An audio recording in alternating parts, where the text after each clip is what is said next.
Madam Speaker, I rise to present the budget for the year 2016-17. I am presenting this budget when the global economy is in a serious crisis. Global growth has slowed down from 3.4% in 2014 to 3.1% in 2015. Financial markets have been battered and global trade has contracted. Amidst all these global headwinds, the Indian economy has held its ground firmly. Thanks to our inherent strength and the policies of the government, a lot of confidence and hope continues to be built around India. The International Monetary Fund has hailed India as the bright spot amidst a slowing global economy. The World Economic Forum has said that India's growth is extraordinarily high. We accomplished this despite unfavorable conditions and despite the fact that we inherited an economy of low growth, high inflation and zero investor confidence in the government's capability to govern. We converted these difficulties and challenges into an opportunity. कश्ती चलाने वालों ने जब हार के दी पतवार हमें, लहर लहर तूफान मिले और मौज मौज मझधार हमें, फिर भी दिखाया है हमने और फिर ये दिखा देंगे सबको कि इन हालात में आता है दरिया करना पार हमें. Let us look at our achievements compared to the last 3 years of the previous government when growth had decelerated to 6.3%. The growth of the GDP has now accelerated to 7.6%. This was possible notwithstanding the contraction of global exports by 4.4% compared to 7.7% growth in the world exports during the last 3 years of the previous government. CPI inflation was 9.4% during the last 3 years of the previous government. Under our government, the CPI inflation has come down to 5.4%, providing big relief to the public. This was accomplished despite 2 consecutive years of monsoon shortfall of 13% compared to the normal rainfall in the last 3 years of the previous government. Our external situation is robust. The current account deficit has declined from $18.4 billion in the first half of last year to $14.4 billion this year. It is projected to be 1.4% of the GDP at the end of this year. Our foreign exchange reserves are at the highest ever level of about $350 billion. Our initiatives in the last 21 months have not only placed the economy on a faster growth trajectory, but have bridged the trust deficit created by the previous government. We had to work in an unsupportive global environment, adverse weather conditions, and an obstructive political atmosphere. Madam, हमने आसमानी और सुल्तानी दोनों परिबलों से परेशान किया है. We believe in the principle that money with the government belongs to the people and we have a sacred responsibility to spend it prudently and wisely for the welfare of our people, especially the poor and the downtrodden. We have increased our planned expenditure at the RE stage in 2015-16, in contrast to the usual practice of reducing it. We have achieved this despite adopting the 14th Finance Commission recommendations, which have increased the devolution to the states by 55%. We must now look ahead. The risk of global slowdown and turbulence are mounting. This complicates the task of economic management for India. It has 3 serious implications for us. First, we must strengthen the firewalls against these risks by ensuring macroeconomic stability and prudent fiscal management. Secondly, since foreign markets are weak, we must rely on domestic demand in Indian markets to ensure that the Indian growth does not slow down. And third, we must continue with the pace of economic reforms and policy initiatives to change the lives of our people for the better. We see these challenges as opportunities. The financial year 2015-16 and 16-17 have been and will be extremely challenging for the government expenditure. The 14th Finance Commission has reduced the centre's share of taxes to 58% from 68%. In the financial year 2015-16, we managed to improve upon the budgeted expenditure due to resource revenue buoyancy, notwithstanding the steep reduction in the central share of taxes.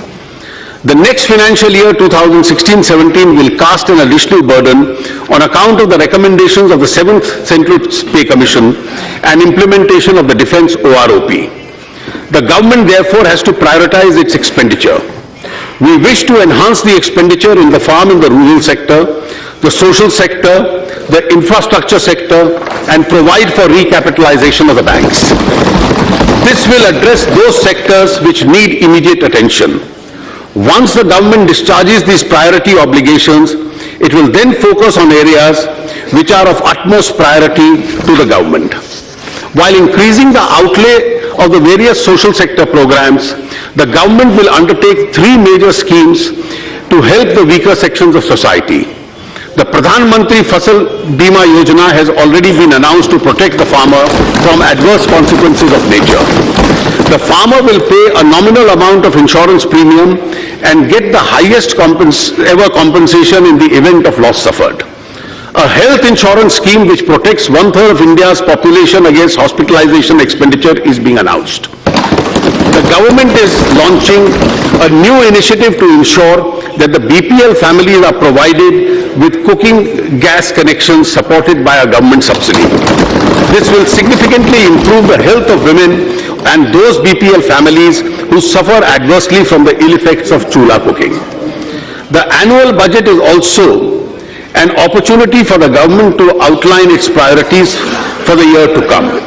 The priority of the government is clearly to provide additional resource to vulnerable sections of the rural areas, social and physical infrastructure creation. The government shall endeavor to continue with ongoing reform program and ensure the passage of the Constitution Amendment to enable the implementation of the Goods and Services Tax, the passage of the Insolvency and Bankruptcy Law, and other important reform measures which are pending before Parliament. Additionally, as I will elaborate later, we will undertake a significant reform such as the enactment of a law to ensure that all government benefits are conferred on persons who deserve it by giving a statutory backing to the Aadhaar platform, bringing significant changes in the legislative framework relating to the transport sector so as to free it from constraints and restrictions, incentivizing gas discovery and exploration by providing calibrated market freedom, enactment of a comprehensive law to deal with resolution of financial firms, providing a legal framework of dispute resolution in PPP projects and public utility contracts, undertaking important banking sector reforms and public listing of general insurance companies, and undertaking significant changes in the FDI policy. Our agenda for the next year, therefore, is to transform India in this direction. My budget proposals are therefore built on this transformative agenda with 9 different pillars. They include: 1, agriculture and farmers' welfare with a focus on doubling farmers' income in 5 years. 2, rural sector with emphasis on rural employment and infrastructure. 3, social sector including healthcare to cover all the under welfare and health services. 4, educational skills and job creation to make India a knowledge-based and productive society. 5, infrastructure and investment to enhance efficiency and quality of life. 6, financial sector reforms to bring transparency and stability. 7, governance and ease of doing business to enable people to realize their full potential. 8, fiscal discipline, prudent management of government finances and delivery of benefits to the needy. 9, tax reforms to reduce compliance burden with a faith in the citizenry. In each of these things, I shall outline specific policy measures and initiatives which would have a transformative impact on our economy and the lives of our people. Agriculture and farmers' welfare. Let me first take up agriculture and farmers' welfare. We are grateful to our farmers for being the backbone of the country's food security. We need to think beyond food security and give back to our farmers a sense of income security. Government will therefore reorient its interventions in the farm and non-farm sector to double the income of farmers by 2022.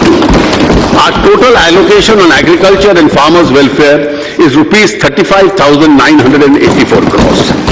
We need to address issues of optimal utilization of our water resources, create new infrastructure for irrigation, conserve soil fertility with balanced use of fertilizer, and provide value addition and connectivity from farm to markets. Irrigation is critical for increasing agricultural production and productivity. Of the 141 million hectares of net cultivated area in the country, only 46% is covered with irrigation.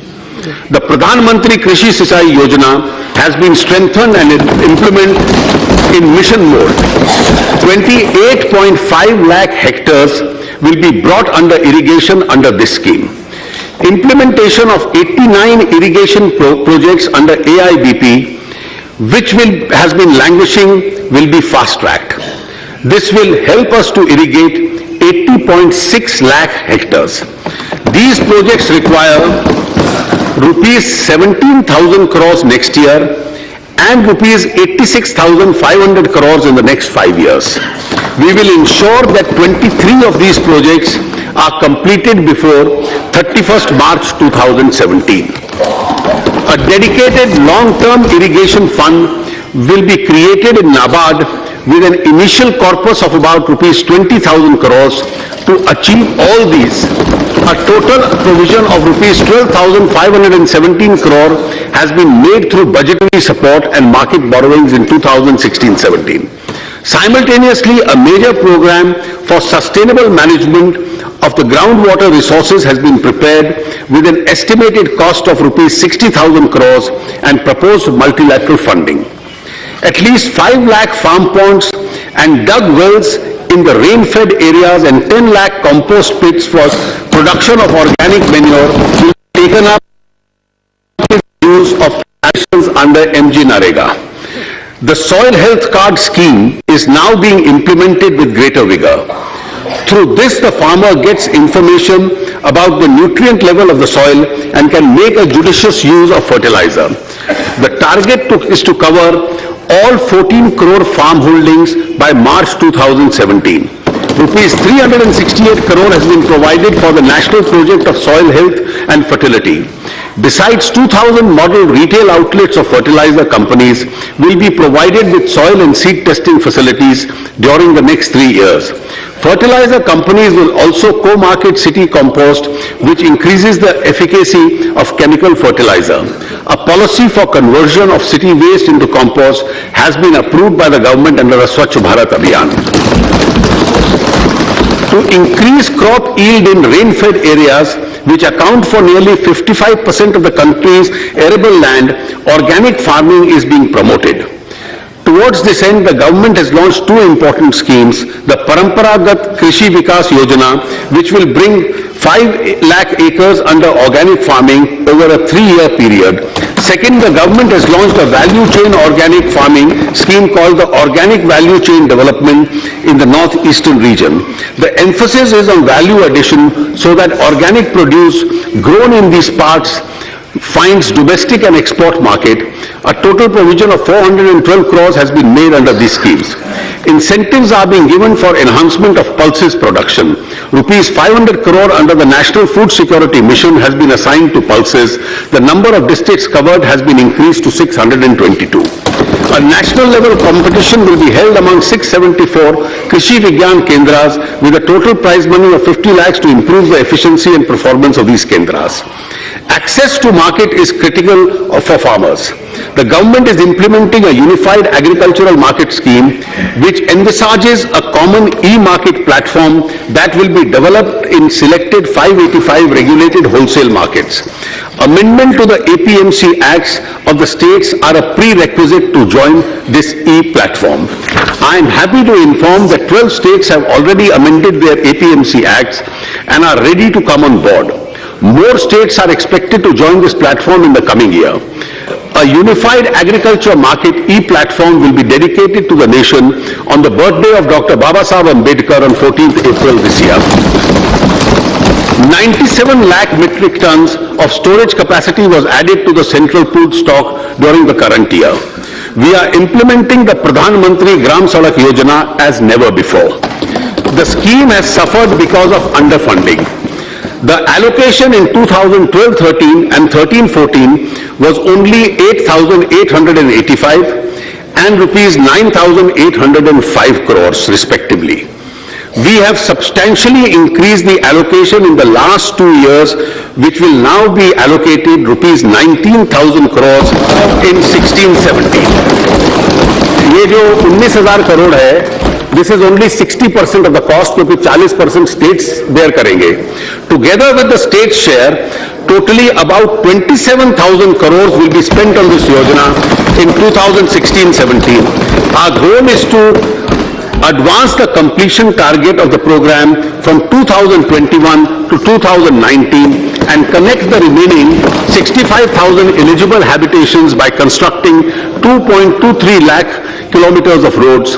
Accordingly, the pace of construction, which is currently 100 kilometers per day, compared to an average of 73.5 kilometers between 11 and 14, which will be substantially now stepped up. To support farmers in the aftermath of natural calamities, government has revised the norms of assistance under the National Disaster Response Fund in April 2015. Special focus has been given to ensure adequate and timely flow of credit to the farmers. Against the target of 8.5 lakh crores in 2015-16, the target of agricultural credit in 16-17 will be an all-time high of rupees 9 lakh crores. To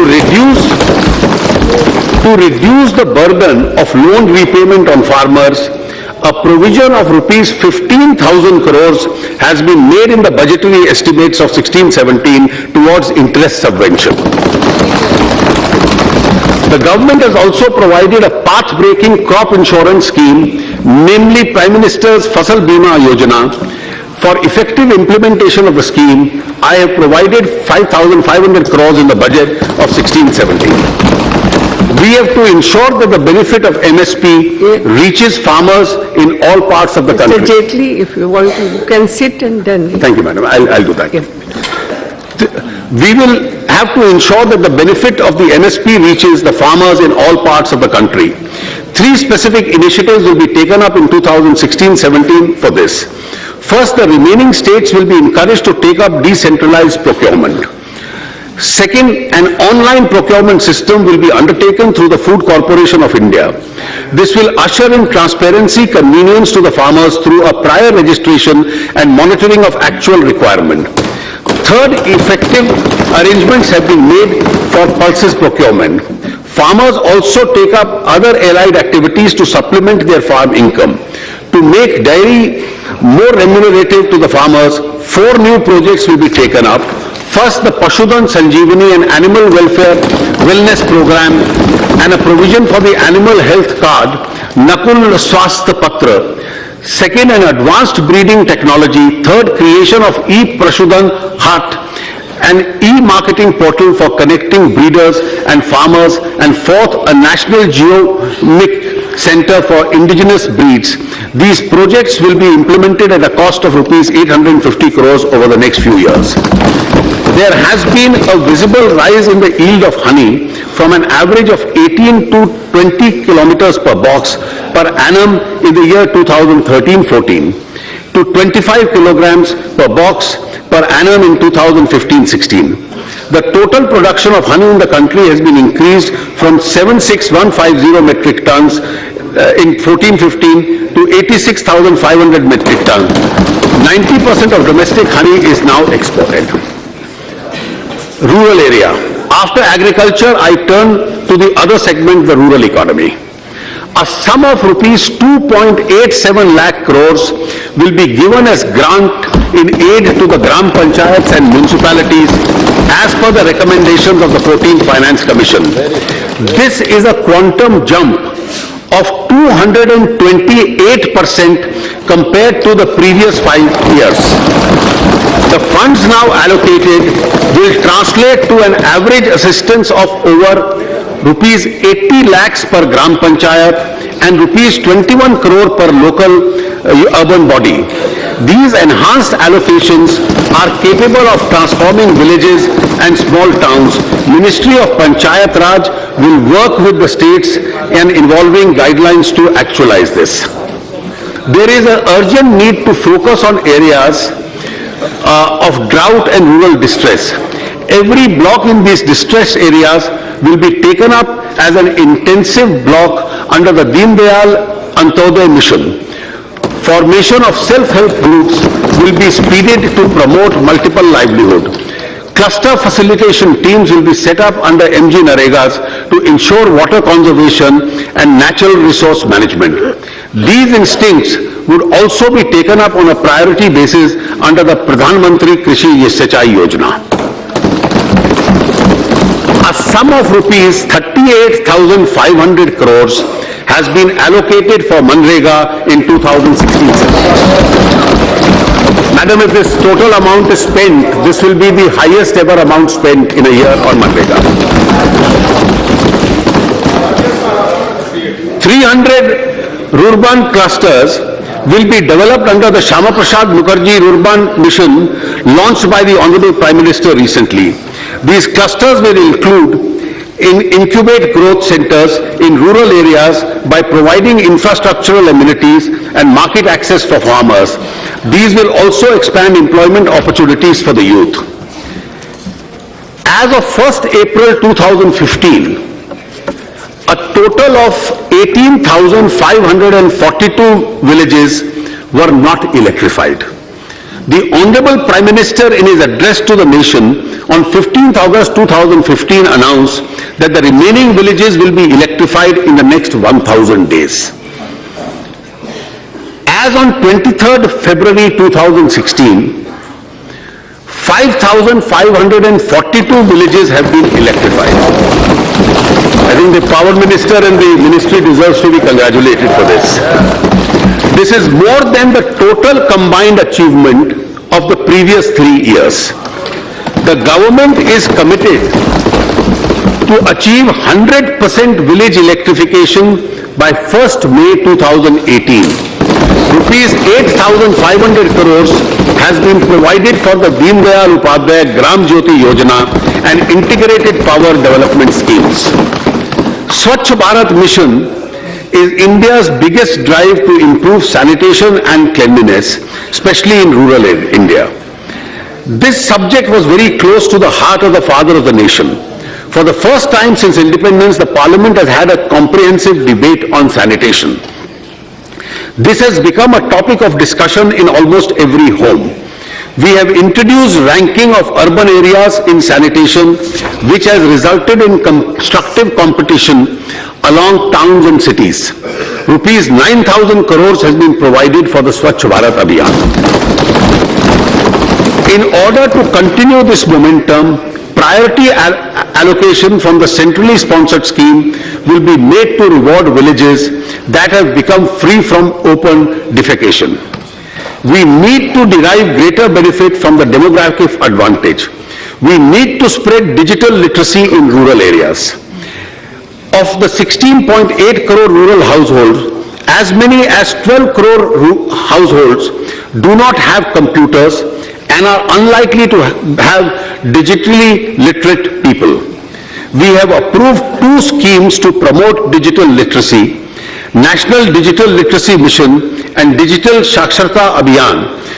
We now plan to launch the Digital Literacy Mission scheme for rural India to cover around 6 crore additional households in the next 3 years. Details of this scheme will be spelled out separately. Modernization of land records is critical for dispute-free titles.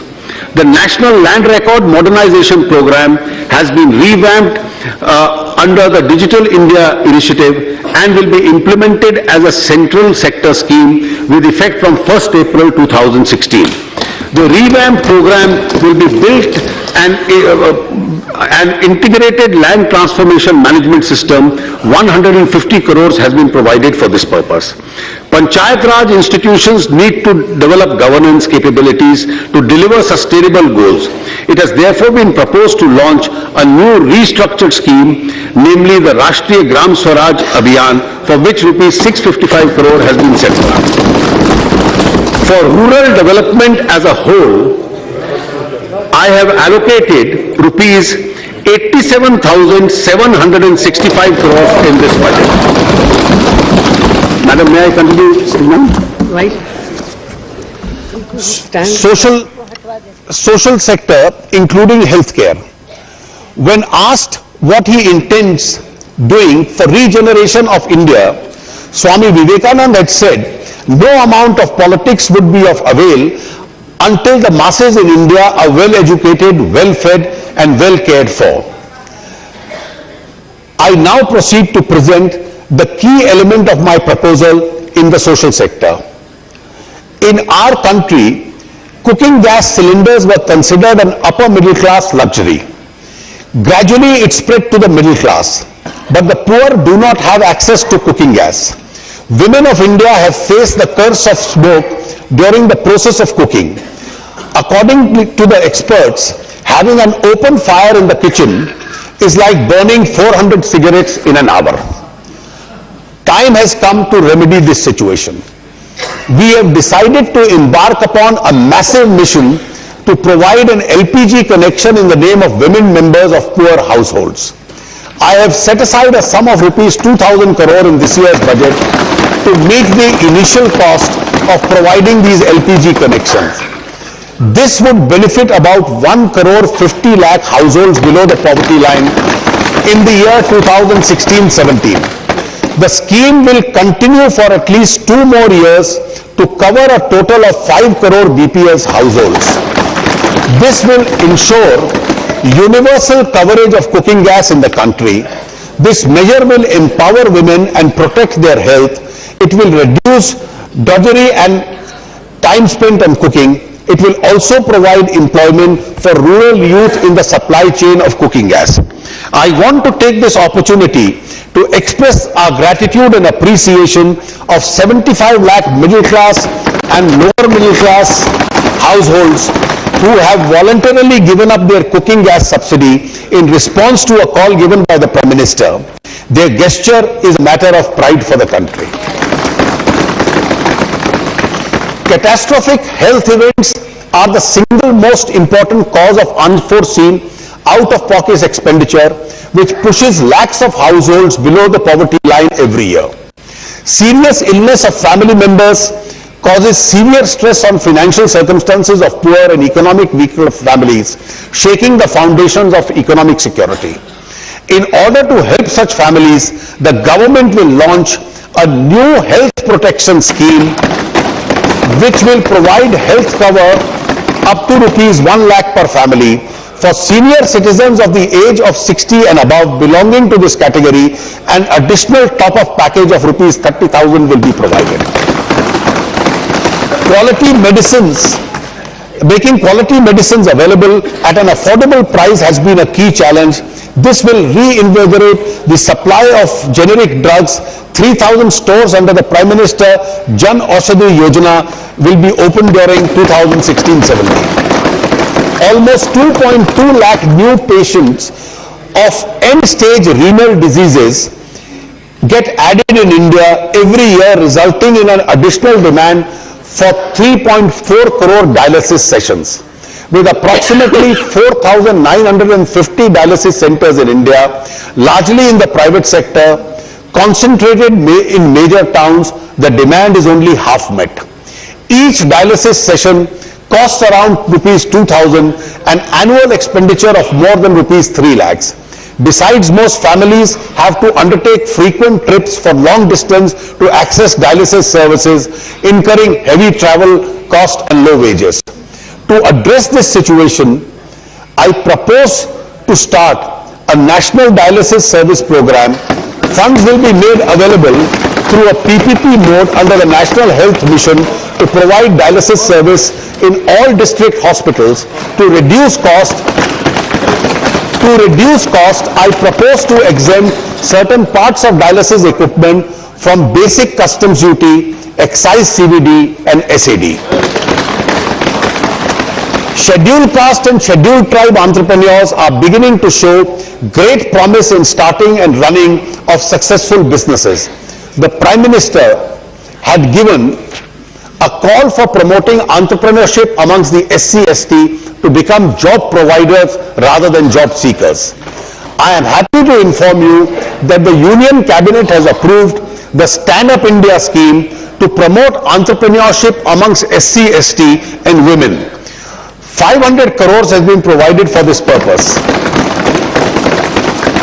The scheme will facilitate at least 2 such projects per bank branch, 1 in each category of entrepreneur. This will benefit at least 2.5 lakh entrepreneurs in this category.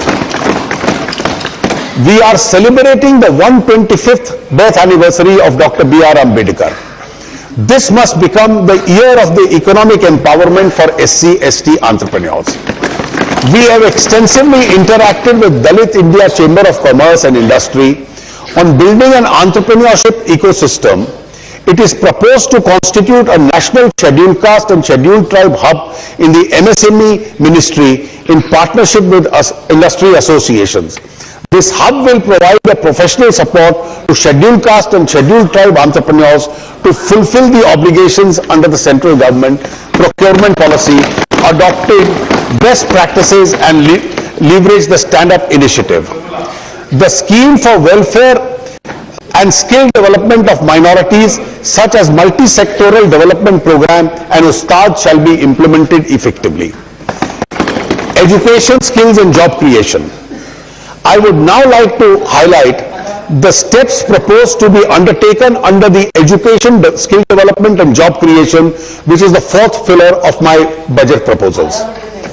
After universalization of primary education through the country, we want to take the next big step forward by focusing on quality education. An increasing share of allocation under the Sarva Shiksha Abhiyan will be allocated. Further, 62 new Navodaya Vidyalayas will be opened in the remaining uncovered districts over the next 2 years. It is our commitment to empower higher educational institutions to help them to become world-class teaching and research institutions. An enabling regulatory architecture will be provided to 10 public and 10 private institutions to emerge as world-class teaching and research institutions. This will enhance affordable access to quality education for ordinary Indians. A detailed scheme will be formulated. We have decided to set up a higher education financing agency with an initial capital base of rupees 1,000 crores. The HEFA will be a not-for-profit organization that will leverage funds for the market and supplement them with donations and CSR funds. These funds will be used to finance improvements in infrastructure in our top institutions and will be serviced through internal accruals. To help students, higher educational institutions and employees to access degree certificates of candidates, it is proposed to establish a digital depository for school leaving certificates, college degrees, academic awards and mark sheets on the Passion of Securities Depository.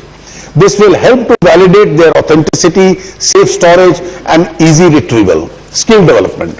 Skill India mission seeks to capitalize our demographic advantages. Since its launch, the National Skill Development Mission has created an elaborate skilling ecosystem and imparted training of 76 lakh youth. We want to bring entrepreneurship at the doorstep of youth through the Pradhan Mantri Kaushal Vikas Yojana. We have decided to set up 1,500 multi-skill training institutes across the country. I am setting aside an amount of rupees 1,700 crores for this initiative. We have decided to set up a national board for skill development certificate in partnership with industry and academia. We propose to further scale up the Pradhan Mantri Kaushal Vikas Yojana to skill 1 crore youth over the next 3 years. Entrepreneurship, education and trading will be provided in 2,200 colleges, 300 schools, 500 government and ITIs and 50 vocational training centers through a massive open online courses. Aspiring entrepreneurs, particularly from those remote parts of the country, will become connected to mentors and credit markers. Job creation. In order to incentivize creation of new jobs in the formal sector, the government will pay the Employees Pension Fund contribution of 8.33% for all new employees enrolling in EPFO for the first 3 years of their employment. This will incentivize employers to recruit unemployed persons and also bring them into the books, the informal employees. In order to channelize this intervention towards target groups of semi-skilled and unskilled workers, the scheme will be applicable to those with salary up to rupees 15,000 per month. I have made a budget provision of rupees 1,000 crore in this scheme.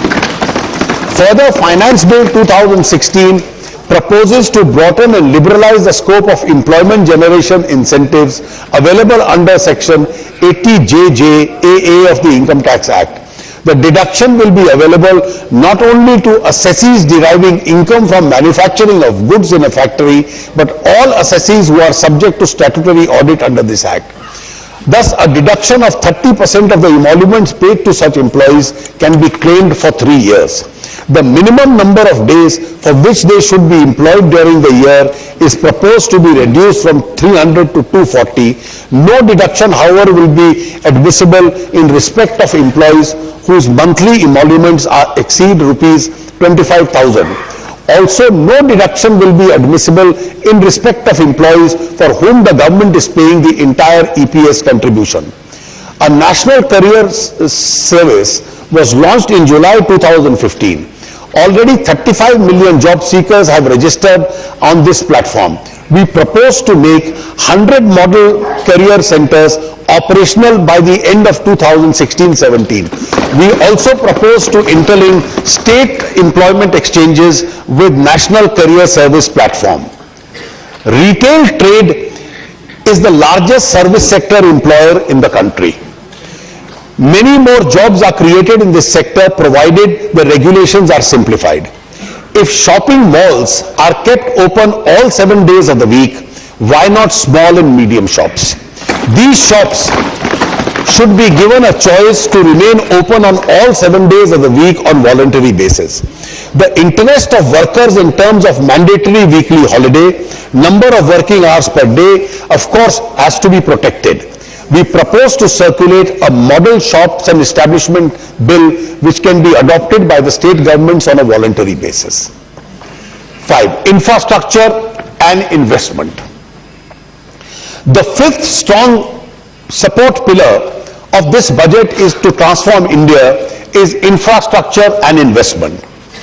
In the road sector, there were more than 70 projects that were languishing at the beginning of the year due to legacy factors. Aggregate length of these projects was about 8,300 kilometers, involving 1 lakh crore investment. With exemplary and proactive intervention under the leadership of my colleague Shri Gadkari, nearly 85% of these projects have been put back on track. India's highest ever kilometers of new highways were awarded in 2015. At the same time, India's highest ever production of motor vehicles was achieved in 2015. This is a sign of growth of the economy, but it presents a challenge also. Therefore, we have speeded up the process of road construction. I have proposed to allocate a sum of rupees 55,000 crores in the budget for roads and highways. This will be further topped up by an additional 15,000 to be raised by the NHAI through bonds. Thus, the total investment in the road sector including the Rural Gram Sadak Yojana allocation, would be rupees 97,000 crores during 2016-17. Together with the capital expenditure on railways, which Shri Suresh Prabhu has announced a few days ago, the total outlay on roads and rail in 2016-17 will be a mammoth 2,18,000 crores. We further expect to approve nearly 10,000 kilometers of national highways in 2016-17. This will be much higher than the 2 previous years. The pace of completion of road projects will also rise to 10,000 kilometers in 2016-17. In addition, nearly 50,000 kilometers of state highway will also be taken up for upgradation as national highway. The total outlay for infrastructure in the budget estimates of 2016-17 now stands at rupees 2,21,246 crores. Madam, this is an important announcement. Passenger traffic on our roads has been made more efficient for the benefit of the common man and the middle class. This is a totally unreformed sector which suffers from several impediments. Abolition of permit Raj will be our medium-term goal. Government will enact necessary amendments in the Motor Vehicles Act and open up the road transport sector in the passenger segment.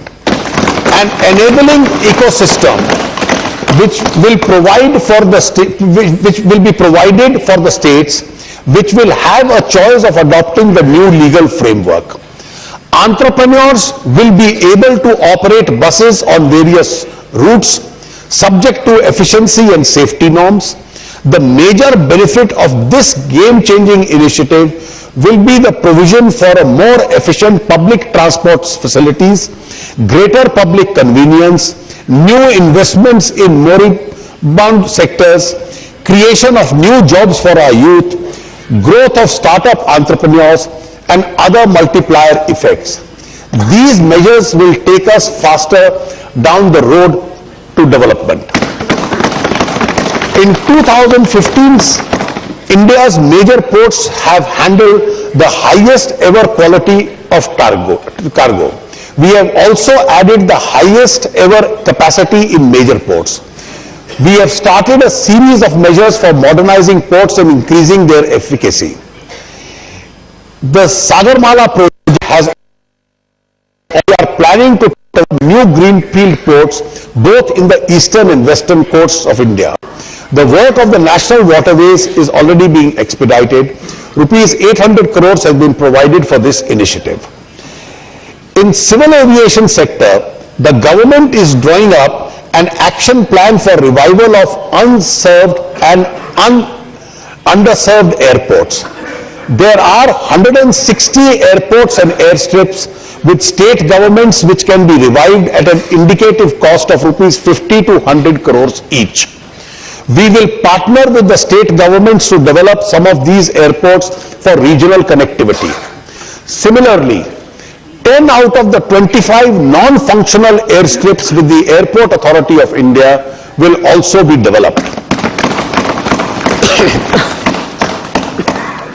Another major announcement. India is blessed with rich natural resources, including oil and gas. However, their discovery and exploitation has been below our potential. Imports of hydrocarbons occupy a larger share of India's imports. There is a situation of rising demand, near stagnation in production, and consequent rapid increase in imports. As a part of our drive towards self-sufficiency, the government is considering to incentivize gas production from deep sea, ultra-deep water, and high-pressure, high-temperature areas which are presently not exploited on account of higher costs and higher risk. A proposal is under consideration for new discoveries and areas which are yet to commence production. First, to provide calibrated market freedom, and second, to do so at a predetermined ceiling price to be discovered on the principle of landed price of alternate fuels. This will bring considerable amount investment in this segment. In the other segment of infrastructure, our government has achieved the highest coal production growth in over 2 decades, highest ever capacity in addition in generation, highest ever increase in transmission lines and in distribution of LED bulbs. In the power sector, we need to diversify the resources of power generation for long-term stability. The government is drawing up a comprehensive plan spanning over 15 to 20 years to augment investment in nuclear power generation. Budgetary allocation up to rupees 3,000 crore per annum, together with public sector investment, will be leveraged to facilitate the required investment for this purpose. To augment infrastructure spending further, government will permit mobilization of additional finances up to rupees 31,300 by the NHAI, PFC, REC, ERIDA, NABARD and Inland Water Authority through raising of bonds during 16-17. Our private sector plays a very important role in developing infrastructure, as many of which are implemented in the public-private partnership. I would like to announce 3 initiatives to reinvigorate this sector and resolve future and pending issues. 1. A public utility resolution of disputes bill will be introduced during 2016-17 to streamline an institutional arrangement for resolution of disputes in infrastructure relating to construction contracts, PPP and public utility contracts. 2. Guidelines for renegotiation of PPP concession agreements will be issued, keeping in view the long-term nature of such contracts and the potential uncertainties of the real economy without compromising transparency. 3. A new credit rating system for infrastructure which gives emphasis to various inbuilt credit enhancement structures will be developed instead of relying on standard perception risks which often result in mispriced loans. These, madam, I hope will expedite the commencement of some of the stalled projects. I would like to announce further reforms in our FDI policy. The changes proposed are in the area of insurance and pension, asset reconstruction companies, stock exchanges, etc. Details of these changes are given in an annexure to the budget speech. The duty drawback scheme has been widened and deepened to include more products and countries. The government will continue to take measures to support the export sector. Our FDI policy has also to address the requirements of the farmers and our food processing industry. A lot of fruits and vegetables grown by our farmers either do not fetch the right price or fail to reach the market. Food processing industry and trade should be more efficient. 100% FDI will be allowed through FIPB route in the marketing of food products produced and manufactured in India. I think this will give an impetus to the food processing ministry to enhance this sector. This will benefit the farmers, give impetus to the food processing industry and create vast employment opportunities.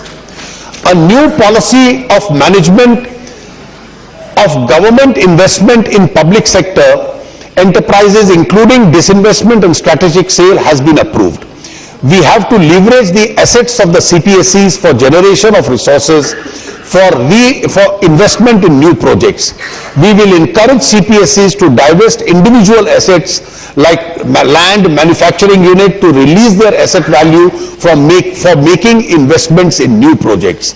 The NITI Aayog will identify the CPSEs for this strategic sale.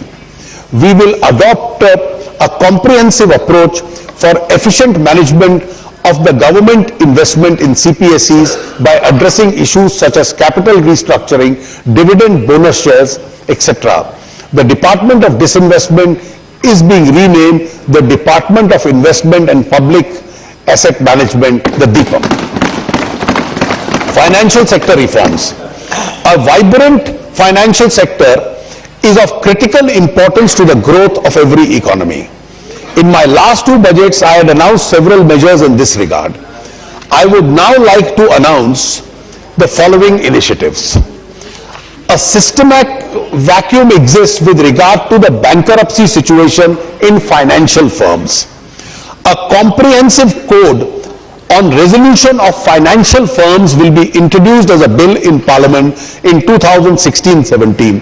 This code will provide a specialized resolution mechanism to deal with bankruptcy situations in banks, insurance companies and financial sector entities. The code, together with the Insolvency and Bankruptcy Code 2015, when enacted, will provide a comprehensive resolution mechanism for our economy. The RBI Act 1934 is being amended to provide a statutory basis for the monetary policy framework and a policy committee through the Finance Bill 2016. The committee-based approach will add a lot of value and transparency to the monetary policy decisions. A financial data management center under the aegis of Financial Stability Development Council will be set up to facilitate integrated data aggression and analysis in the financial sector.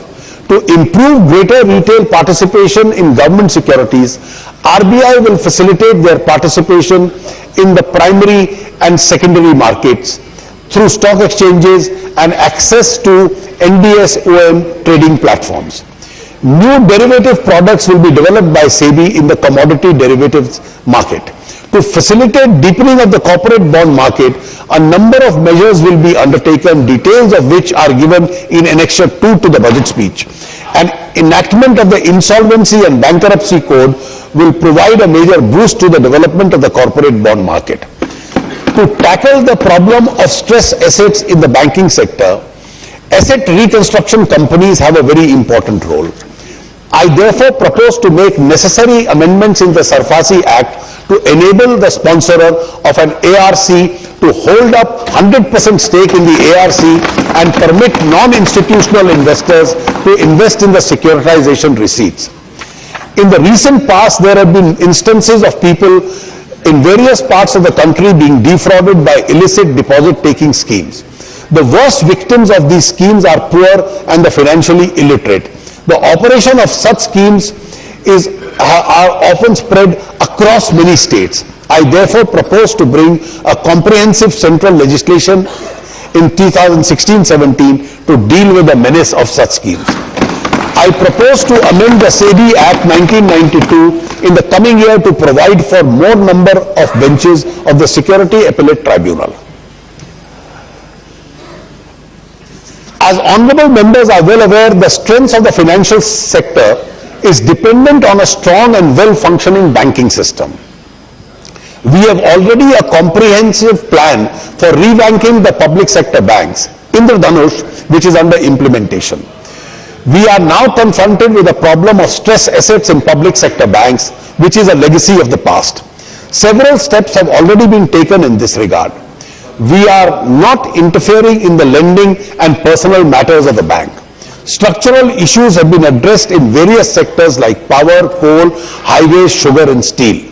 The banks are putting in special effort to effect recoveries and focus on reviving stalled projects. To support the banks in this effort, as well as to support credit growth, I have proposed an allocation of rupees 25,000 crores in the budget estimate of 16-17 towards recapitalization of the public sector banks. If additional capital is required by these banks, we will find resources for doing so. We stand solidly behind these banks. Our public sector banks will be strong and competitive. The Banking Board Bureau will be operationalized during 2016-17 and a road for consolidation of public sector banks will be spelled out. The process of transformation of the IDBI has already started. Government will take it forward and also consider the option of reducing its stake below 50%. For speedier resolution of stress assets, the Debt Recovery Tribunal will be strengthened with focus on empowering the existing infrastructure, including computerized processing of court cases to support reduction in the number of hearings and faster disposal of cases. The Pradhan Mantri Mudra Yojana was launched for the benefit of the bottom pyramid of entrepreneurs. Banks and NBFCs, MFIs have reported the amount sanctioned under the PMMY has reached about rupees 1 lakh crore to cover 2.5 crores borrowers by early February this year. For the coming year, madam, I propose to increase the target next year to rupees 1,80,000 crores.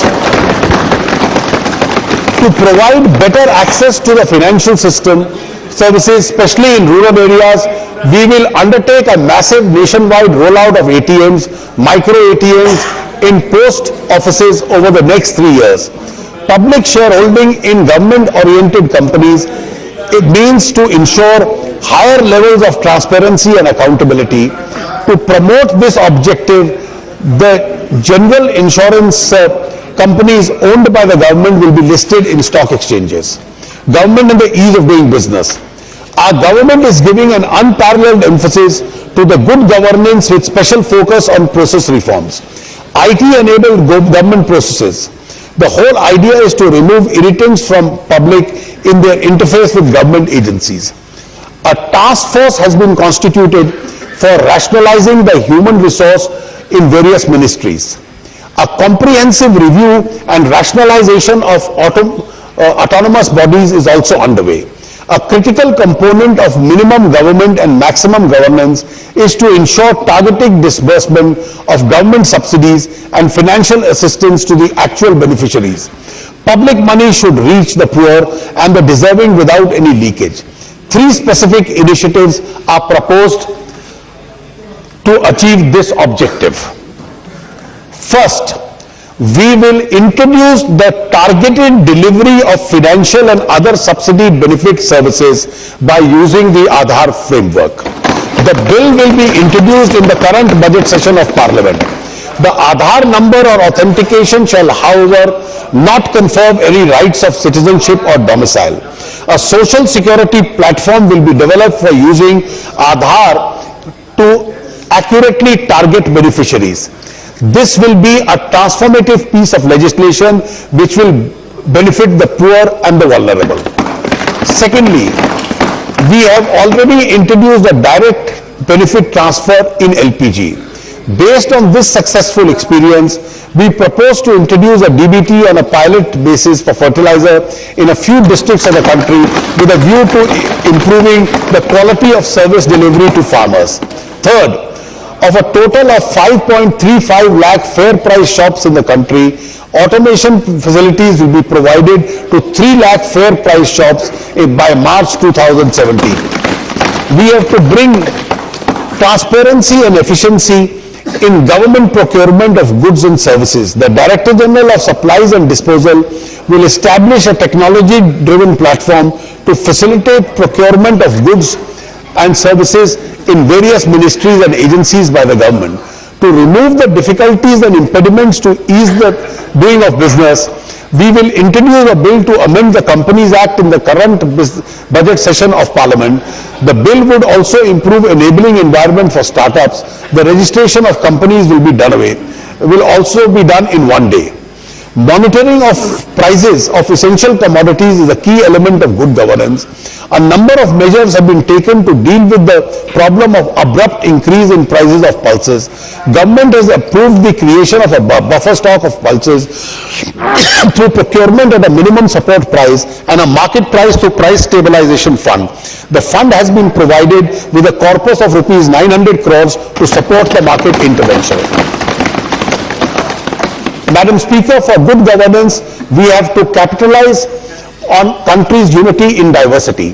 To strengthen the understanding of each other, it is proposed to create a closer engagement between states and districts in a structured manner.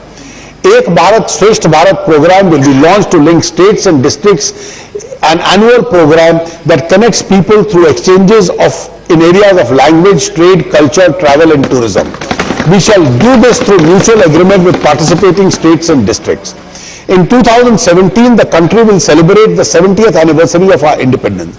We will chalk out the milestones for nation's journey beyond the 70th year anniversary of independence. Dr. Toynbee, the historian, had observed that a chapter which had a Western beginning will have to have an Indian ending. My belief is that the year 2017 will unfold the great historian's dream. Our scheme of Ek Bharat Shresth Bharat is a part of this mission. Madam, let me now elaborate on the fiscal situation in the context of the budget of 2016-17. While preparing this budget, I have received conflicting suggestions about the FRBM roadmap.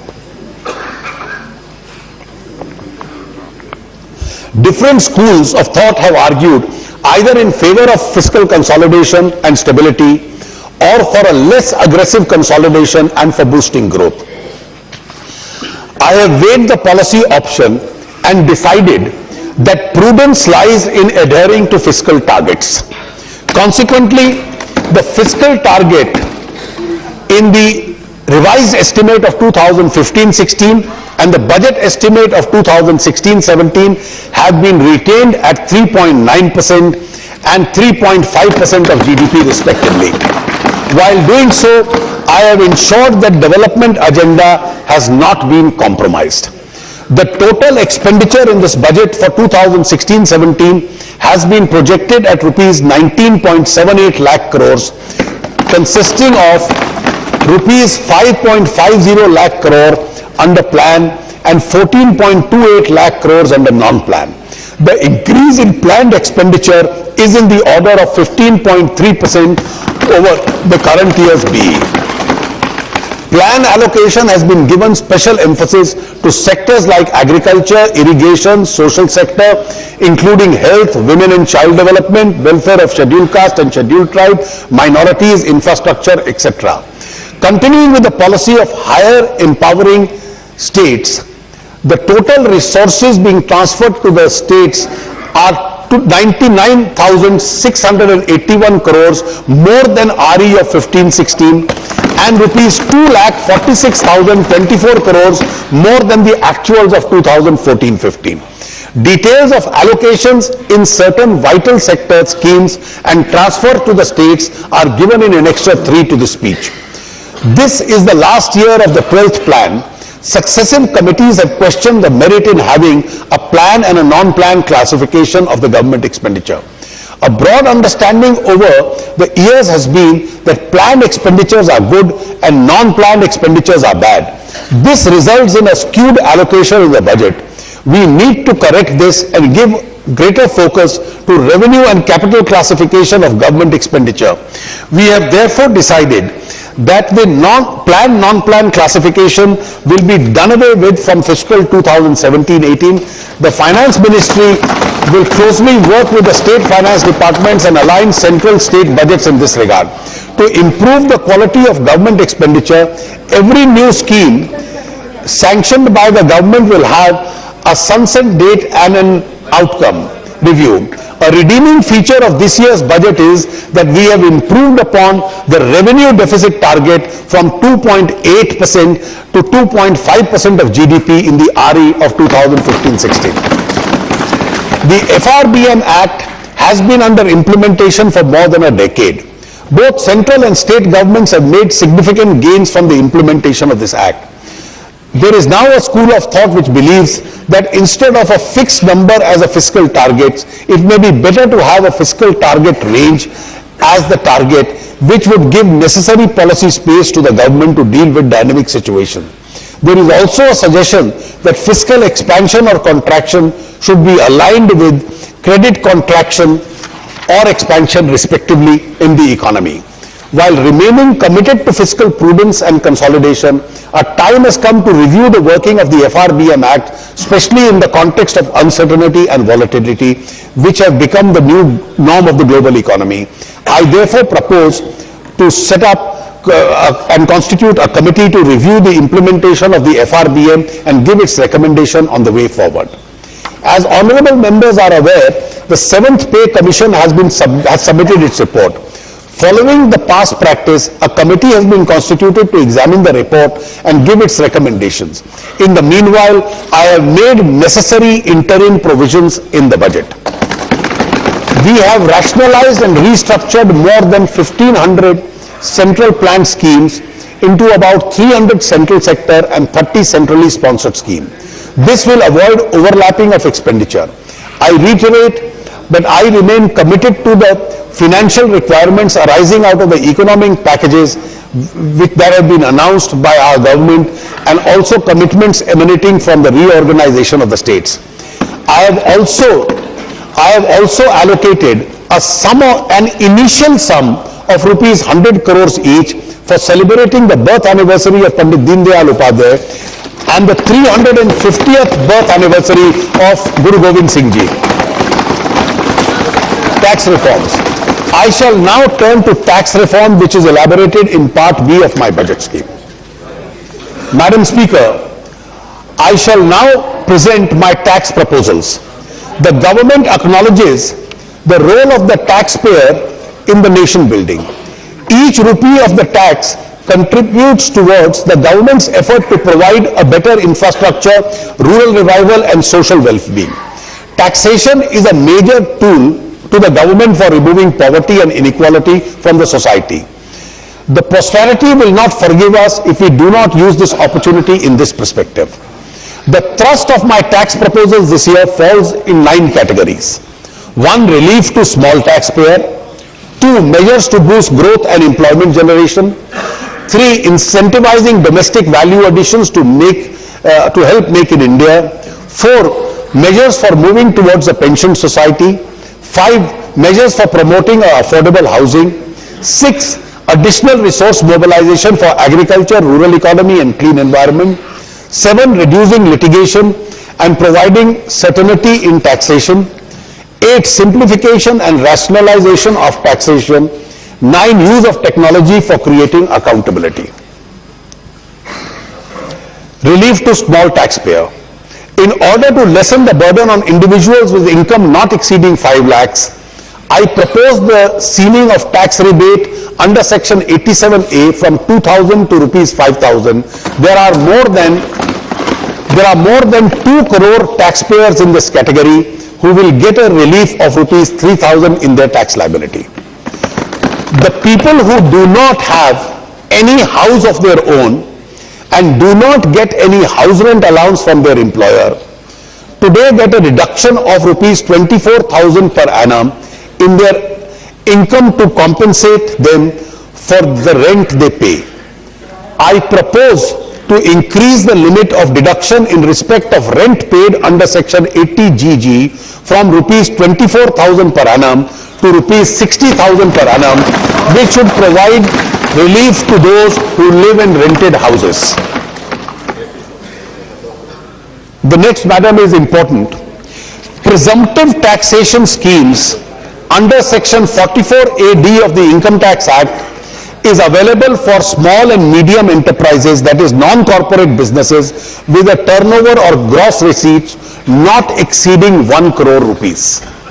At present, 33 lakh small business people avail of this scheme, which frees them from the burden of maintaining detailed books of account and getting audits done. I propose to increase the turnover limit under this scheme to rupees 2 crores, which will bring big relief to a category of assessees in the MSME category. That is to say, anyone with a turnover in business of 2 crores, there will be a presumptive income of 8%. I also propose to extend the presumptive income taxation scheme to all professionals with gross receipts up to 50 lakhs with a presumption of profit being 50% of their gross receipts. Madam, this for small businesses and all professionals, this will bring tremendous ease in their taxation matters. Measures to boost growth and employment generation. I had in my last budget speech mooted a proposal to reduce the rate of corporate tax from 30 to 25% over a period accompanied by rationalization of removal of various tax exemptions and incentives. In any case, the effective rate of tax paid by the companies comes to an average of 24.67 because of various exemptions which they are availing of. A phasing out plan of these exemptions and tax incentives was placed in the public domain. We have received a large number of constructive suggestions. The final phasing out of exemptions is given in an annexure to the speech. The highlights are as follows. The accelerated depreciation provided under the Income Tax Act will be limited to a maximum of 40% with effect from 1st April 2017. The benefit of deductions of research would be limited to 150% from 1st April 17 and 100% from 1st April 2020. The benefit of Section 10AA to a new SEZ will be available to units which commence activity before 31/3/2020. The weighted deduction under 35 CCD for a skill development will continue up to 1/4/2020. The reduction in corporate tax has to be calibrated with additional revenue expected from the incentives being phased out. The benefits of phasing out of exemptions are available to the government only gradually. In the first phase, therefore, I propose the following two changes in the corporate income tax rates. A, the new manufacturing companies which are incorporated on or after 1st March 2016 as proposed to be given an option of being taxed at 25% per surcharge plus cess, provided they do not claim any profit-linked investment-linked deduction and do not avail of any investment allowance and accelerated depreciation. Madam, new manufacturing companies will also bring jobs. I also propose to lower the corporate income tax rate for the next financial year of relatively small enterprises companies with turnovers not exceeding 5 crores in the financial year ending March 2015 to 29% per surcharge plus cess. Startups generate employment, bringing innovation, and are expected to be key partners in Make in India program. I propose to assist their propagation through 100% deduction of profits for 3 out of the 5 years for startups set up during April 2016 to March 2019. MAT will apply in such cases. Capital gains will not be taxed if invested in regulated or notified fund or funds and by individuals in notified startups for which they hold majority shares. Research is a driver of innovation, and innovation provides a thrust economic. Propose a special patent regime with 10% tax on income from worldwide exploitation of patents developed and registered in India. In order to get more investment in the asset reconstruction companies, which plays a very important role in the resolution of bad debts, I propose to provide a complete pass-through of income tax to securitization trusts, including trust of ARCs. The income will be taxed in the hands of the investor instead of the trust. However, trusts will be able to deduct tax at source. The period for getting long-term capital gain regime in the case of unlisted companies is proposed to be reduced from 3 to 2 years. Non-banking financial companies will be eligible for deduction to the extent of 5% of their income in respect of provision for bad and doubtful debts.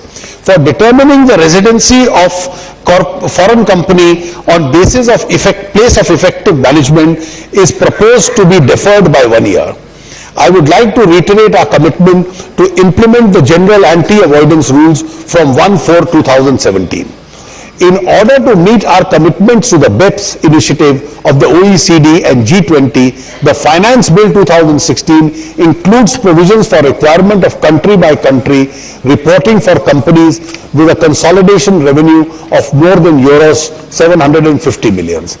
I propose to exempt service tax on services provided under the Deen Dayal Upadhyaya Gramin Kaushalya Yojana and services provided by assessing bodies empaneled by the Ministry of Skill Development and Entrepreneurship.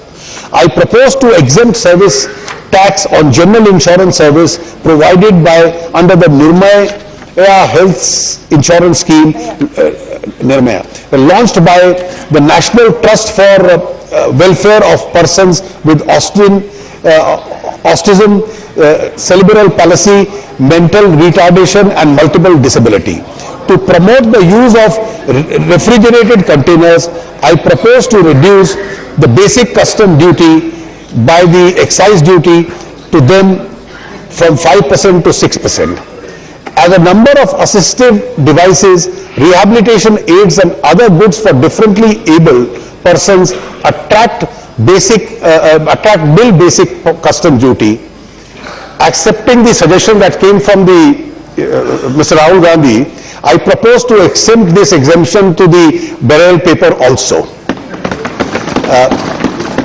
Customs and excise duty structures plays an important role in incentivizing domestic value addition towards Make in India campaign of our government.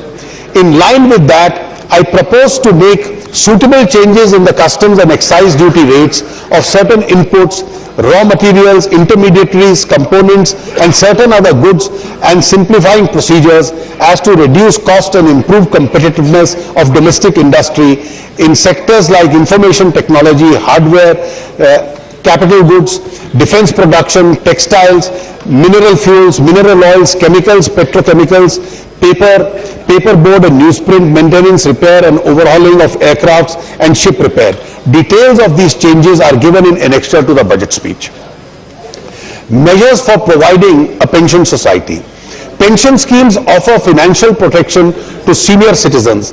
I believe that the tax treatment should be uniform for defined benefits and defined contribution pension schemes, pension plans. I propose to make withdrawal up to 40% of the corpus at the time of retirement tax exempt in the case of the National Pension Scheme. In case of superannuation funds and recognized provident funds including EPF, and the same norm of 40% of the corpus to be tax-free will apply in respects of corpus created out of contribution made after 1/4/2017. Further, the annuity fund which goes to the legal heir after the death of the pensioner will not be taxable in all three cases. Also, we are proposing a monetary limit for contribution of the employer in recognized provident and superannuation fund at 1.5 lakh per annum for taking the tax benefit. I propose to exempt from service tax the annuity services provided by the National Pension System and the services provided by the EPFO to its employees. I also propose to reduce service tax on single premium annuity insurance policies from 3.5% to 1.4% of premium paid in certain cases. Measures to promote affordable housing. The Pradhan Mantri Awas Yojana embodies the assurance of the government to address the housing needs of all and more specifically the poor in a time-bound manner. Construction of housing creates considerable employment opportunities as well. In order to fuel activity in the housing sector, I propose to give 100% deduction for profits to an undertaking from a housing projects for flats up to 30 square meters in the 4 metro cities and 60 square meters in other cities approved during June 2016 to March 2019 and is completed within 3 years of approval. Minimum alternative tax will however apply to these undertakings. For the first home buyers, I propose to give a deduction for an additional interest of rupees 50,000 per annum for loans up to 35 lakhs sanctioned during the next financial year, provided value of the house does not exceed 50 lakhs. Another proposal to stimulate housing activity is to facilitate investment in the real estate investment trusts. I propose that any distribution made out of the income of the SPV by the REITs or the InvITs having specified shareholding will not be subject to the dividend distribution tax. It is proposed to exempt service tax on construction of affordable housing up to 60 square meters under any scheme of central or state government, including the PP scheme. I also propose to extend excise duty exemptions presently available to concrete mix manufactured at sites for the use of constructions at such sites to ready mix concrete. Additional resource mobilization for agriculture, rural economy and for a clean environment. Dividend distribution tax uniformly applies to all investors irrespective of their income slabs. This is perceived to distort the fairness and the progressive nature of taxes. Persons with relatively higher income can bear a higher tax cost. I therefore propose that in addition to the DDT paid by the companies, tax at the rate of 10% of the gross amount of dividend will be payable by recipients, that is an individual, HUF and firm, receiving dividend in excess of 10 lakh rupees per annum. I also propose to raise the surcharge from 12% to 15% on person other than companies, firms, cooperative societies having an income of over rupees 1 crore. I also propose to collect at source at the rate of 1% on purchase of luxury cars exceeding a value of 10 lakhs and purchase of goods and services in cash exceeding rupees 2 lakhs. For compliant taxpayers with resources, this levy will not only advance collection of taxes when expenditure is incurred, but it provides data to the tax authorities to identify the persons who incur such expenditure but may be missing from the tax base. Farmers and notified class of persons will have an option of giving a form by which TCS will not be charged. Rate of security transactions tax in the case of options is proposed to be increased from 0.017 to 0.05%. In order to tap tax on income accruing to foreign e-commerce companies from India, it is proposed that a person making a payment to a non-resident trust who does not have a permanent establishment exceeding in aggregate 1% in the year as consideration on online advertisement will withhold tax at 6% gross amount paid as equalization levy. The levy will only apply to B2B transactions. I propose to impose a cess called the Krishi Kalyan cess, that is 0.5% on all taxable services, proceeds of which would be exclusively used for financing initiatives relating to the improvement of agriculture and welfare of farmer. The cess will come into force with effect from 1st of June 2016. Input tax credit on this cess will be available for payment of this cess. The pollution and the traffic situation in Indian cities is a matter of concern. I propose to levy an infrastructure cess of 1% on small petrol, LPG and CNG cars, 2.5% on diesel cars of certain capacity, and 4% on other high engine capacity vehicles and SUVs. Madam, the exemptions the exemption rate of duty which existed on parts of environment friendly vehicles which expires on 31st March this year, I am planning to continue that. I propose to impose an excise duty of 1% without input tax credit or 12.5% with input tax credit on articles of jewelry, excluding silver jewelry, other than studded with diamonds and some other precious metals, with a higher exemption and eligible limits of rupees 6 crores and 12 crores respectively. Necessary steps will be taken to enable the new taxpayers to comply with this levy without any difficulty. I propose to change the excise duty on branded ready-made garments and made-up garments of textiles with a retail price of above rupees 1,000 from nil to an input tax credit of 6% oblique 12.5 with input credit to 2% without input tax credit or 12% with input tax credit. I propose to rename the clean energy cess levied on coal, lignite and peat as clean environment cess and simultaneously increase its rate from rupees 200 per ton to rupees 400 per ton. To discourage consumption of tobacco and tobacco products, I propose to increase excise duty on various tobacco products other than BDs by about 10 to 15%. I propose to amend the finance bill so as to declare assignment by the government of the right to use radio frequency spectrum in its subsequent transfer a service to make it clear that the assignment of the right to use the spectrum is service leviable to service tax and not sale of intangible goods. Reducing litigation and providing certainty in taxation. Madam, we are moving towards a lower tax regime with non-litigious approach. Thus, while compliant taxpayers can expect a supportive interface with the department, tax evasion will be countered strongly. Capability of a tax department to detect tax evasion has improved because of enhanced access to information and availability of technology-driven analytical tools to proceed such information. I want to give an opportunity to the earlier non-compliant to move to the category of being compliant. I propose a limited period compliance window for domestic taxpayers to declare undisclosed income or income represented in any form of asset and clear up their past transgressions by paying tax at 30%, a surcharge of 7.5% and a penalty of 7.5%, which is a total of 45% of the undisclosed income. There will be no scrutiny or inquiry regarding the tax declared in these declarations under the Income Tax Act or the Wealth Tax Act, and declarations will have immunity from prosecution.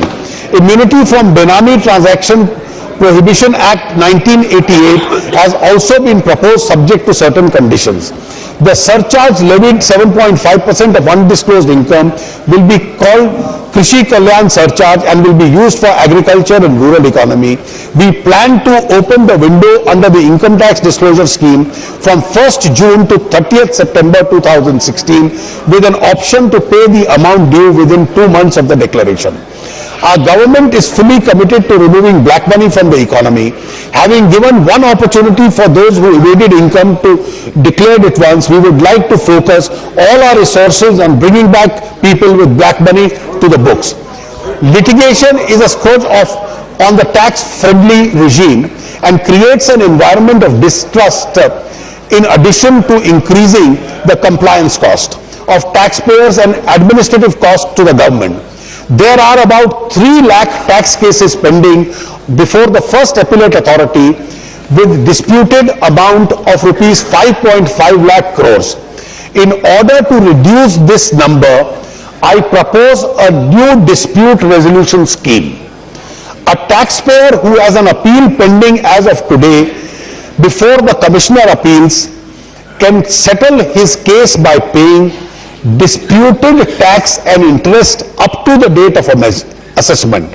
No penalty in respect of income tax cases with disputed tax up to rupees 10 lakhs will be levied. Cases where disputed tax exceeds 10 lakhs will be subjected only to 25% of the minimum of the imposable penalty for both direct and indirect taxes. Any pending appeal against a penalty order can be settled by paying 25% of the minimum amount of imposable penalty. Certain categories of persons, including those who are charged with criminal offences under the specified acts, are proposed to be barred from availing of this scheme. I had in my budget scheme of July 2014 assured that this government would not retrospectively create a fresh taxation liability. I had hoped then that cases pending in various courts and other legal fora relating to certain retrospective amendments undertaken to the Income Tax Act 1961 through the Finance Act of 2012 would soon reach their logical conclusion. I would like to reiterate that we are committed to provide a stable and predictable taxation regime. We will not resort to such an amendment in future. I had also announced a high-level committee which would oversee any fresh case where the assessing officer proposes to assess or reassess the income in respect of indirect transfers by applying the retrospective amendment. In order to allay any fears of tax adventurism, the committee will now be chaired by the Revenue Secretary and consist of the chairman, CBDT, and an expert from outside. The committee will effectively oversee the implementation of this assurance. In order to give an opportunity for past cases which are ongoing under the retrospective amendment, I propose a one-time scheme for dispute resolution for them, in which, subject to their agreeing to withdraw their pending appeals lying in any court or tribunal or any proceeding for arbitration, mediation, etc. under BIPA, they can settle the case by paying the tax areas in which case the liability of interest and penalty shall be waived. Levy of heavy penalty for concealment of income has over the years resulted in a large number of disputes, despite a number of decisions of the Apex Court on interpretation of statutory provisions and principles guiding the imposition of the penalty. At present, the income tax officer has a discretion to levy penalty at rupees 100% to 300% of the tax sought to be evaded. I propose to modify the entire scheme of penalty by providing a different categories of misdemeanors with graded penalty and therefore substantially reducing the discretionary power of the tax officer. The penalty rates will now be 50% of the tax in the case of underreporting of income and 200% in tax where there is misreporting of fact. Remission of penalty is also proposed in certain circumstances where taxes are paid and appeal is not filed. Another issue which has led to considerable number of disputes is the quantification of disallowance of expenditure relating to exempt income under Section 14A of the Income Tax Act. I propose to rationalize the formula in Rule 8D governing such quantification.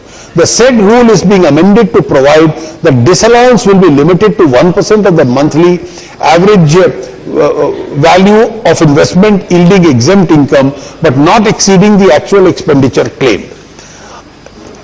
As another taxpayer-friendly measure, I propose to provide a limit of 1 year for disposing of petitions for taxpayers seeking waiver of interest and penalty. The Income Tax Department is also issuing instructions for making it mandatory for assessing officers to grant stay of demand once the assessee pays 15% of the disputed demand, while the appeal is pending before the Commissioner of Income Tax Appeals.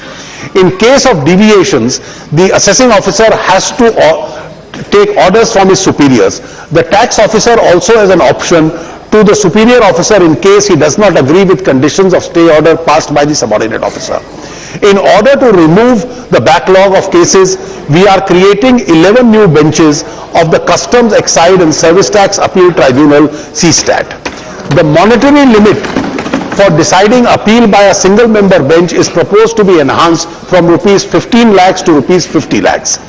I also propose to amend the Senvet Credit Rules 2004 so as to improve the credit flow, reduce the compliance burden, associated litigation, particularly those relating to apportionment of credit between exempted and non-exempted final products and services. The amendments in these rules will also enable manufacturers with multiple manufacturing units to maintain a common warehousing for inputs and distribution of inputs with credits to the individual manufacturing units. Simplification and rationalization of taxation. The government has already accepted many recommendations of the Tax Administration Reform Committee, and I propose to accept a large number of recommendations of the Justice Ishwar Committee in this budget. To reduce multiplicity of taxes associated cascading and to reduce costs of collection, I propose to abolish 13 different cesses levied by various ministries in which the revenue collection is less than rupees 50 crores a year. To improve a cash flow position of the small taxpayer who get their funds blocked due to current TDS provisions, I propose to rationalize TDS provisions for income tax.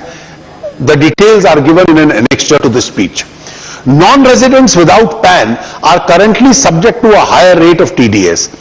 It is proposed to amend the relevant provisions to provide that on furnishing an alternate document, the higher rate will not apply. The facility for revision of returns hereto will be available to a service tax assessee only is being extended to a central excise assessee also. I propose to provide for an additional option to the banking companies and financial institutions, including non-banking financial companies, for reversal of the input credits with respect to non-taxable services provided by them by way of extending deposits and loans and advances. Our government has taken number of steps to reduce the cargo release time and the transaction cost of exempt trade.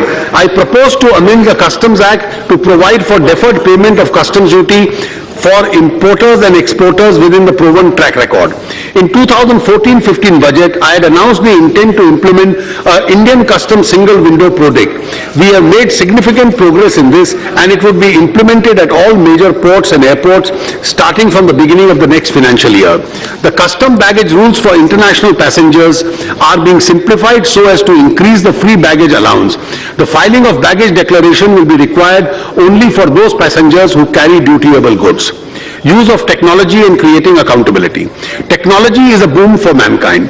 We plan to use technology in the taxation department in a big way to make life simpler for law-abiding citizens and also for data mining to track tax evaders. A pilot was run in 2015-16 for e-assessments to obviate the requirements of taxpayers to visit the income tax office. I propose to expand the scope of e-assessments to all assessees in 7 megacities in the coming years.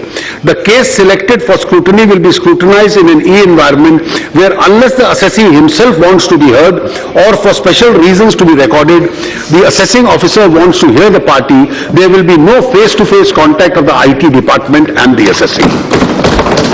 Income Tax Department will fully expand the pilot initiative of e-Sahyog with a view to reduce compliance costs, especially for small taxpayers. The object of e-Sahyog project will be to provide online mechanism to resolve mismatches in income tax returns without requiring taxpayers to attend the income tax office. I propose that in matters pertaining to income tax, government will pay an interest at the rate of 9% as against a normal 6% in case there is a delay in giving effect to an appellate order beyond 90 days. The officers who delay it will be accountable for the loss to the government. I also propose to change the procedure to provide for a shift from physical controls to record-based control for customs bonded warehouses supported by sophisticated IT systems. Madam Speaker, my direct tax proposals would result in a revenue loss of rupees 1,060 crores and my indirect tax proposals will yield rupees 20,670. Thus, the net impact of all tax proposals would be a revenue gain of rupees 19,610 crores. Madam Speaker, this budget is being presented amidst a global and domestic headwinds. There are several challenges. We see them as opportunities. I have outlined the agenda of our government to transform India for the benefit of the farmers, the poor and the vulnerable. Madam Speaker, it is said that champions are made out of something they have deep inside them, a desire, a dream, a vision. We have a desire to provide socio-economic security to every Indian, especially the farmer, the poor and the vulnerable. We have a dream to see a more prosperous India and a vision to transform India. With these words, Madam, I commend the budget to this House for acceptance.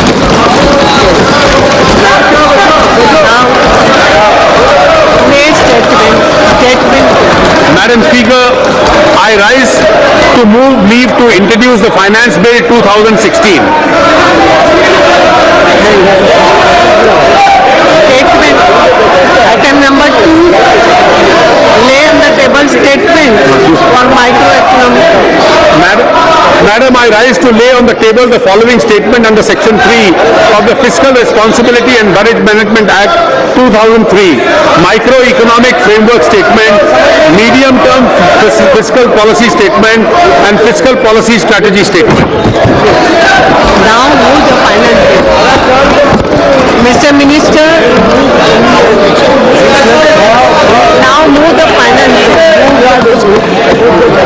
Move to leave the introduced to final. Madam, I rise to move for leave to introduce the Finance Bill 2016.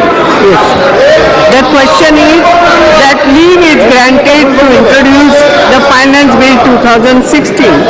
Those in favor may say aye, against may say no. I think the ayes have it, the ayes have it, the leave is granted. The minister may now introduce. Madam, I introduce the bill. Thank you.